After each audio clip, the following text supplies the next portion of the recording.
कार्तिक मास महात्म्य कथा। अध्याय 5। प्रभु मुझे सहारा है तेरा, जग के पालनहार। कार्तिक मास महात्म्य की कथा करूँ विस्तार। राजा पृथु बोले, हे नारद जी, आपने कार्तिक मास में स्नान का फल कहा, अब अन्य मासों में विधिपूर्वक स्नान करने की विधि, नियम और उद्यापन की विधि भी बतलाइए। देवर्षि नारद ने कहा, हे राजन, आप भगवान विष्णु के अंश से उत्पन्न हुए हैं, अत यह बात आपको ज्ञात ही है, फिर भी आपको यथाचित विधान बतलाता हूँ। आश्विन माह में शुक्ल पक्ष की एकादशी से कार्तिक के व्रत करने चाहिए। ब्रह्म मुहूर्त में उठकर जल का पात्र लेकर गांव से बाहर पूर्व अथवा उत्तर दिशा में जाना चाहिए। उसके बाद जो मनुष्य मुख शुद्धि नहीं करता, उसे किसी भी मंत्र का फल प्राप्त नहीं होता है। अत दांत और जीभ को पूर्ण रूप से शुद्ध करना चाहिए और निम्नलिखित मंत्र का उच्चारण करते हुए दातुन तोड़नी चाहिए। हे वनस्पत्ये, आप मुझे आयु, कीर्ति, तेज, प्रज्ञा, पशु, संपत्ति, महाज्ञान, बुद्धि और विद्या प्रदान करो। इस प्रकार उच्चारण करके वृक्ष से 12 अंगुल की दांतुन ले, दूध वाले वृक्षों से दांतुन नहीं लेनी चाहिए। इसी प्रकार कपास, कांटेदार वृक्ष तथा जले हुए वृक्ष से भी दांतुन लेना मना है। जिससे उत्तम गंध आती हो और जिसकी टहनी कोमल हो, से ही वृक्ष से दंतधावन ग्रहण करना चाहिए। प्रतिपदा, अमावस्या, नवमी, छठी, रविवार को चंद्र तथा सूर्य ग्रहण में दांतुन नहीं करनी चाहिए।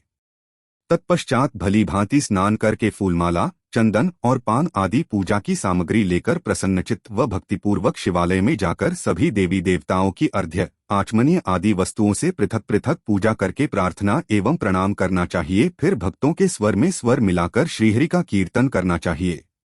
मंदिर में जो गायक भगवान श्रीहरि का कीर्तन करने आए हों, उनका माला, चंदन, तांबूल आदि से पूजन करना चाहिए, क्योंकि देवालयों में भगवान विष्णु को अपनी तपस्या, योग और दान द्वारा प्रसन्न करते थे, परंतु कलयुग में भगवत गुणगान को ही भगवान श्रीहरि को प्रसन्न करने का एकमात्र साधन माना गया है। नारद जी राजा पृथु से बोले, हे राजन, एक बार मैंने भगवान से पूछा कि हे प्रभु, आप सबसे अधिक कहाँ निवास करते हैं? इसका उत्तर देते हुए भगवान ने कहा, हे नारद, मैं वैकुंठ या योगियों के हृदय में ही निवास नहीं करता, अपितु जहाँ मेरे भक्त मेरा कीर्तन करते हैं, मैं कहाँ अवश्य निवास करता हूँ। जो मनुष्य चंदन, माला आदि से मेरे भक्तों का पूजन करते हैं, उनसे मेरी ऐसी प्रीति होती है जैसी कि मेरे पूजन से भी नहीं हो सकती।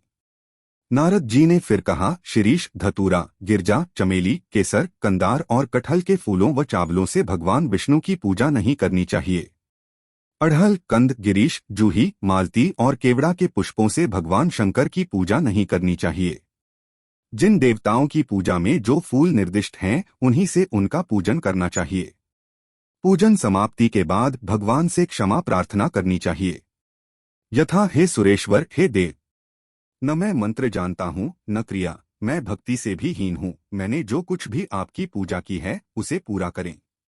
ऐसी प्रार्थना करने के पश्चात साष्टांग प्रणाम करके भगवत कीर्तन करना चाहिए। श्रीहरि की कथा सुननी चाहिए और प्रसाद ग्रहण करना चाहिए। जो मनुष्य उपरोक्त विधि के अनुसार कार्तिक व्रत का अनुष्ठान करते हैं, वह जगत के सभी सुखों को भोगते हुए अंत में मुक्ति को प्राप्त करते हैं। कार्तिक मास महात्म्य कथा अध्याय 5 समाप्त। आपसे निवेदन है कि कार्तिक मास की कथा के साथ साथ और भी कथाओं का आनंद लेने के लिए हमारे चैनल भक्ति मार्ग को अभी सब्सक्राइब करें। आपका धन्यवाद।